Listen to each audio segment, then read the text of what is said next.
सह्याद्रीचा कडा फोडून महाराष्ट्राला प्रगतीचा नवा मार्ग देणारं बाळासाहेबांचं स्वप्न होतं.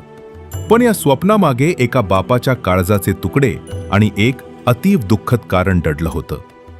1996 मध्ये बाळासाहेबांचे थोरले चिरंजीव बिंदू माधव यांचा जुन्या रस्त्यावर झालेला भीषण अपघात बाळासाहेबांना हादरवून गेला.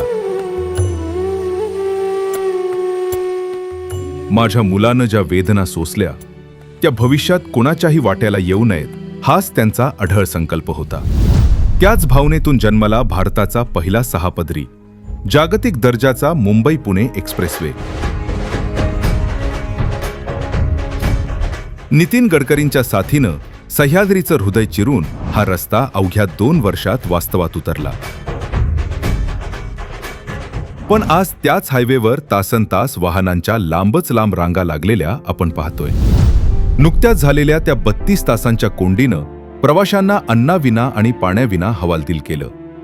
बाळासाहेबांनी रस्ता तर दिला, पण त्याचं व्यवस्थापन आणि सुरक्षितता आज पुन्हा प्रश्नांकित झालीय. ही कोंडी फक्त गाड्यांची नाही, तर सामान्य माणसाच्या प्रवासाची सुद्धा आहे. पुन्हा एकदा गरज आहे त्या जिद्दीची आणि कल्पकतेची, जेणेकरून हायवे पुन्हा एकदा खऱ्या अर्थानं वेगवान होईल. कारण हा रस्ता केवळ रस्ता नाही, तर तो एका पित्याच्या आठवणींचा आणि महाराष्ट्राच्या अस्मितेचा महामार्ग आहे.